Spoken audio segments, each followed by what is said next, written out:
Hello दोस्तों, नमस्कार, राम राम। मैं आपका दोस्त राजेश कुमार कलश क्लासेज धौलपुर यूट्यूब चैनल पर हार्दिक स्वागत करता हूं। और पहले भी हमने इस यूट्यूब चैनल पर हिंदी व्याकरण की कुछ क्लासेज अपलोड की हैं, जिसको आप देखी भी होंगे आपने, और नहीं देखी हैं तो उन क्लासेज को देखना ना भूलें, क्योंकि हिंदी व्याकरण अपना जीरो से लेकर ऊपर तक मैं आपका दोस्त राजेश कुमार शुरू से करवाऊंगा। और आज हमारा जो क्लास है वो भाषा से संबंधित होगी। और लेकिन दोस्तों, भाषा किसे कहते हैं, यानी हिंदी भाषा किसे कहते हैं।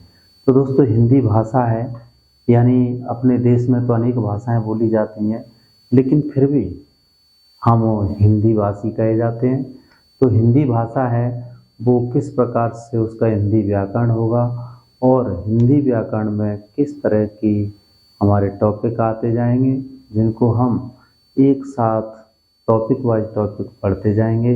और आप निरंतर क्लासों को देखते रहिए और हमारे यूट्यूब चैनल कलश क्लासेस धौलपुर को सब्सक्राइब कीजिए और लाइक कीजिए और शेयर कीजिए। तो दोस्तों, आज हम पढ़ेंगे भाषा। क्या पढ़ेंगे दोस्तों? भाषा। तो भाषा किसे कहते हैं और भाषा की उत्पत्ति कैसे हुई थी, कौन सी भाषा हमारी प्राचीन भाषा है और कहाँ से हिंदी का जन्म हुआ। तो दोस्तों देखें, हमारे भारत देश की जो वैदिक भाषा है वो कौन सी भाषा है? संस्कृत भाषा है। और संस्कृत भाषा को ही हिंदी भाषा की जननी कहा जाता है। तो दोस्तों, पहले हम भाषा के बारे में थोड़ी जानकारी लेंगे। तो दोस्तों, भाषा है वो भाषा शब्द भाषा शब्द संस्कृत भाषा शब्द संस्कृत की भाष धातु से हुआ है। यानी भाषा शब्द संस्कृत की भाष धातु से बना है या हुआ है। तो दोस्तों, जिसका अर्थ क्या होता है भाष का? जिसका शाब्दिक अर्थ है, जिसका शाब्दिक अर्थ है व्यक्त या प्रकट करना, व्यक्त करना या प्रकट करना होता है। तो दोस्तों, जो हमारी भाषा है, जो मूलतः भाष धातु से बना है, जिसका शाब्दिक अर्थ होता है व्यक्त करना या प्रकट करना। किनको व्यक्त करना? अपने भाव एवं विचारों को प्रकट करना या व्यक्त करना क्या कहलाता है? भाषा कहलाता है। तो दोस्तों, अब हम भाषा को एक थोड़ी डिफाइन करेंगे कि भाषा क्या होती है। तो दोस्तों, मैं आपसे एक प्रश्न कर रहा हूँ और वह प्रश्न आप मुझे बता सकते हो कमेंट बॉक्स में। तो दोस्तों, हमारी हिंदी भाषा है, हिंदी भाषा यानी भाष धातु से इसकी उत्पत्ति हुई है, जिसका शाब्दिक अर्थ क्या होता है? व्यक्त करना होता है। तो दोस्तों, मान के चले आपको किसी भी कक्षा के अंतर्गत कोई अंग्रेजी का शिक्षक अंग्रेजी में ही क्या पढ़ा रहा है, आपको अंग्रेजी माध्यम में पढ़ा रहा है, और आप सभी हिंदी को समझने वाले, लिखने वाले हैं। तो दोस्तों, आप बिल्कुल भी अंग्रेजी भाषा को नहीं जानते हैं, ना पढ़ाने वाला हिंदी भाषा को जानता है। लेकिन यदि आपसे प्रश्न किया जाए कि उन दोनों के मध्य जो वार्तालाप होगा, दोनों भाषाएं अलग अलग हैं, तो दोनों भाषाओं में अलग अलग वार्तालाप होगा, क्या वह भाषा कहलाएगी? तो दोस्तों, इसका जवाब होता है यह भाषा नहीं कहलाएगी। क्यों नहीं कहलाएगी? उसका कारण है दोस्तों कि भाषा वह माध्यम है, भाषा वह माध्यम है जिसके द्वारा जिसके द्वारा हम अपने भाव एवं विचारों को दूसरों को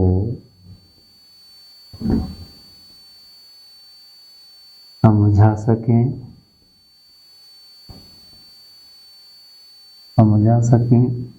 तथा दूसरे के भाव एवं विचारों को समझ सकें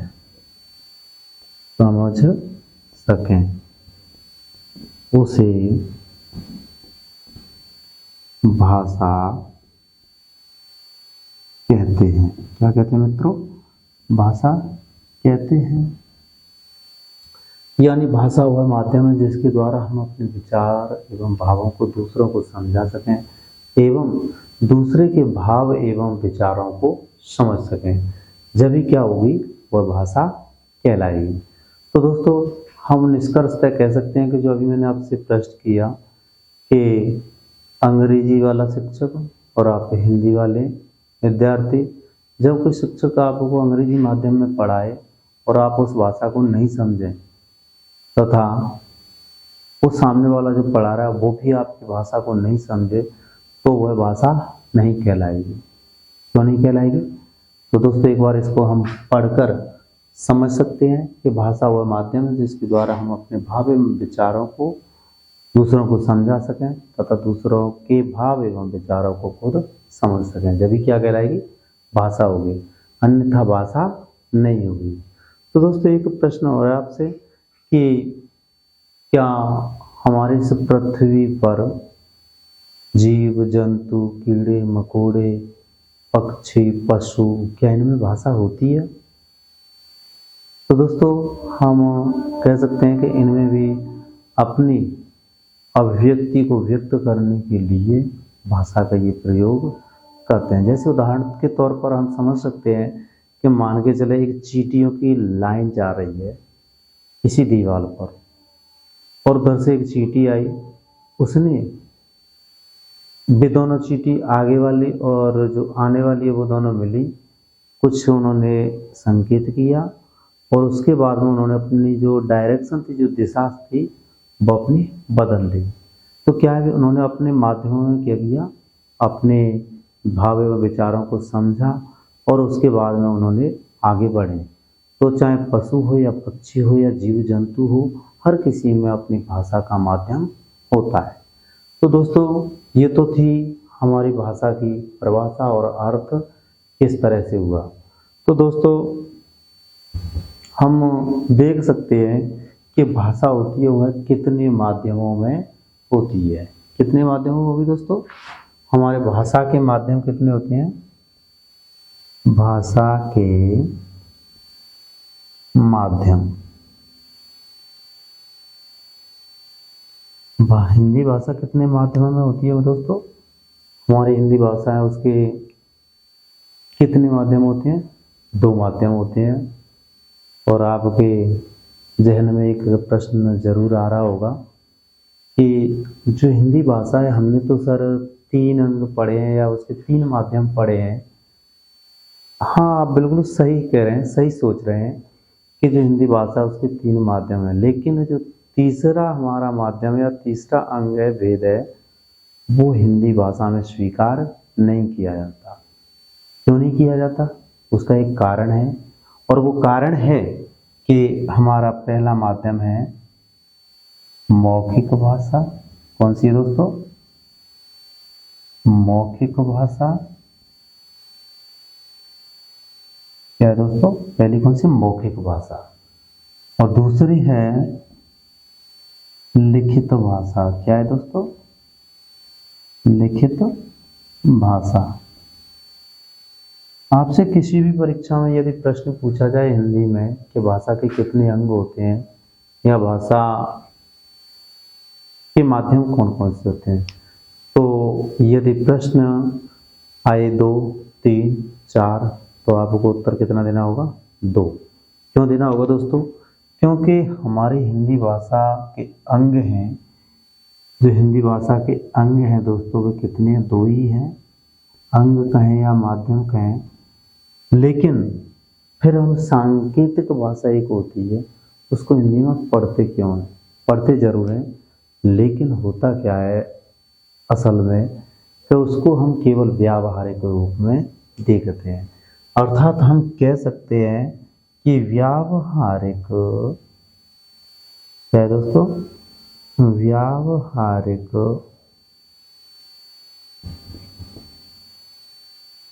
व्यावहारिक रूप से भाषा के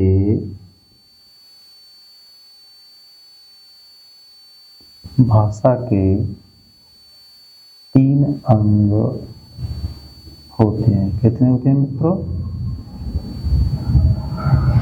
3 अंग होते हैं। तीसरा अंग है वो कौन सा होता है दोस्तों?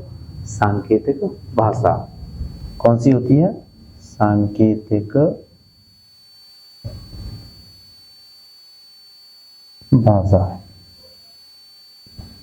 यानी हम कह सकते हैं मौखिक का अर्थ होता है मुख से बोलकर जो भाषा हम आदान प्रदान करते हैं वह मौखिक भाषा होती है, और जो लिखकर लिखित रूप में जिसको हम आदान प्रदान करते हैं वो कौन सी भाषा होती है दोस्तों? लिखित भाषा होती है। एक होती है सांकेतिक भाषा। सांकेत यानी संकेतों के माध्यम से हम अपने भाव एवं विचारों को अभिव्यक्त करते हैं या आदान प्रदान करते हैं, वो भाषा कौन सी होती है दोस्तों? सांकेतिक भाषा होती है। लेकिन हम समझ सकते हैं कि व्यावहारिक रूप से, यानी जब हम हिंदी को व्यवहार में लाते हैं तो सांकेतिक भाषा का प्रयोग करते हैं। तो हम कह सकते हैं कि भाषा के मुख्यतः कितने अंग होते हैं? 2 अंग होते हैं। एक है मौखिक भाषा, दूसरी है लिखित भाषा, और व्यावहारिक रूप से उसका तीसरा एक और भेद होता है, वो कौन सा है दोस्तों? सांकेतिक भाषा। तो हम दोस्तों एक प्रश्न और पूछ सकते हैं या हम इसमें से ला सकते हैं कि मौखिक रूप से हिंदी भाषा की सबसे छोटी इकाई कौन सी होती है? तो मौखिक रूप से हिंदी भाषा की सबसे छोटी इकाई कौन सी होगी दोस्तों? ध्वनि होगी। कौन सी होगी? ध्वनि। तो दोस्तों जो ध्वनि होती है, यानी जब हम बोलते हैं सबसे पहले किसी भी भाषा का उच्चारण करते हैं तो सबसे पहले क्या निकलेगी? ध्वनि निकलेगी, ध्वनि ही आएगी, और वही ध्वनि ही क्या कहलाएगी?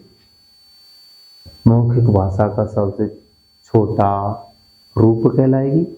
इसी तरह से लिखित रूप से भाषा की सबसे छोटी इकाई कौन सी होती है दोस्तों?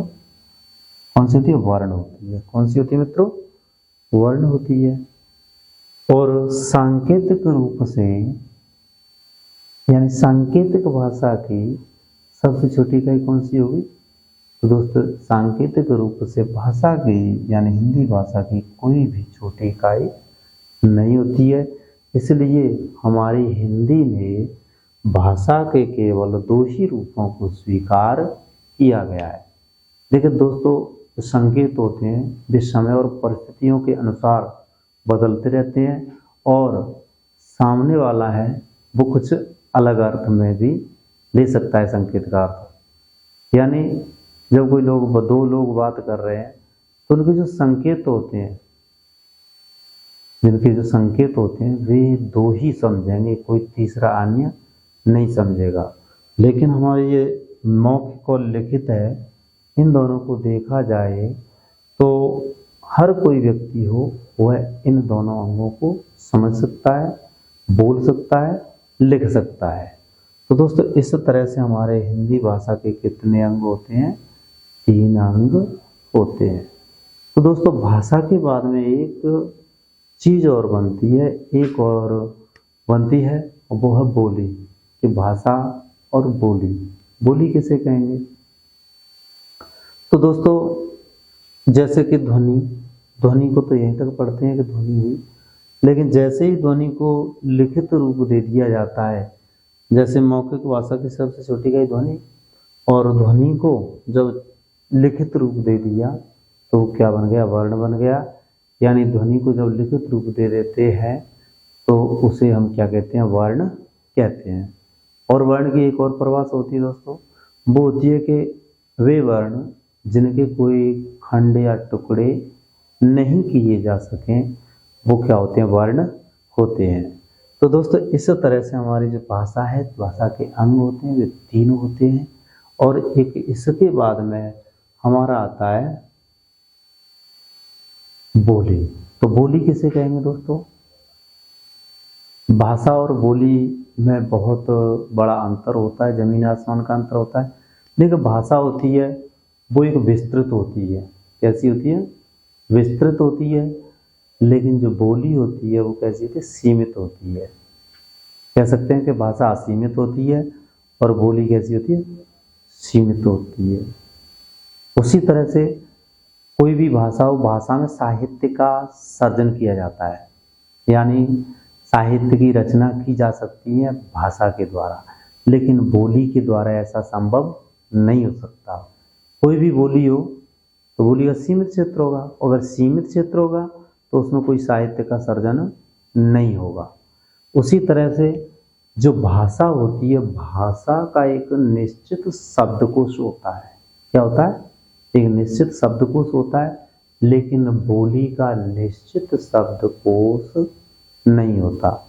यानी हम कह सकते हैं कि बोली होती है, बोली एक निश्चित क्षेत्र में बोली जाने वाली स्थानीय भाषा को हम क्या कहते हैं दोस्तों? बोली कहते हैं। तो ये बोली हुई। इसके बाद हम देखेंगे दोस्तों कि बोली के बाद हमारा वर्ण है, और वर्ण में से बनती है वर्णमाला। यानी जब हम वर्णों को एक व्यवस्थित निश्चित क्रम में संजो कर रख देते हैं तो वो क्या बन जाती है दोस्तों? वर्णमाला बन जाती है। तो जो हिंदी की वर्णमाला होती है वो हमारे जिस तरह से वर्णमाला होगी उसको आगे हम एक अलग टॉपिक में पढ़ेंगे दोस्तों। फिर उसके बाद में आता है हमारे मौखिक, लिखित, सांकेतिक बोली है, और हमने व्याकरण का चैप्टर हमने पढ़ लिया है दोस्तों। तो दोस्तों इसको हम बोली को एक लिखित रूप में और देख सकते हैं।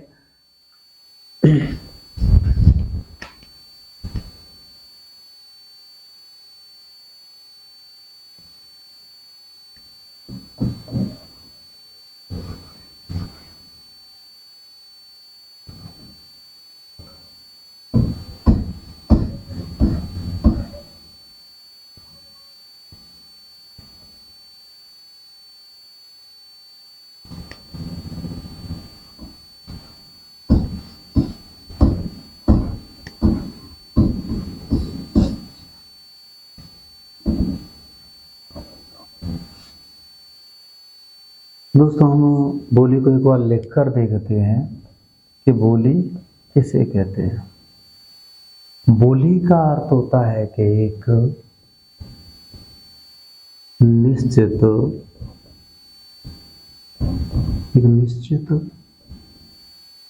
क्षेत्र में स्थानीय लोगों के द्वारा बोली जाने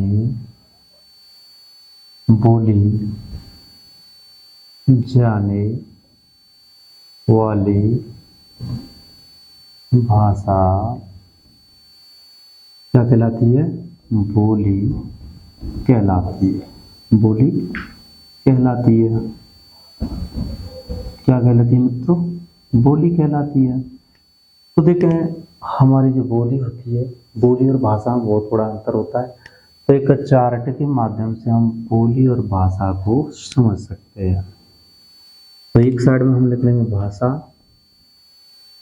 और एक साइड में लिख लेंगे दोस्तों बोली। तो हम कह सकते हैं कि जो भाषा होती है वो कैसी होती है? असीमित। क्या होती है दोस्तों? असीमित होती है। भाषा क्या होती है? असीमित होती है, यानी इसका एक विस्तृत क्षेत्र होता है। और बोली होती है वो क्या होती है? सीमित। क्या होती है दोस्तों? सीमित होती है। बोली सीमित होती है। उसी तरह से भाषा का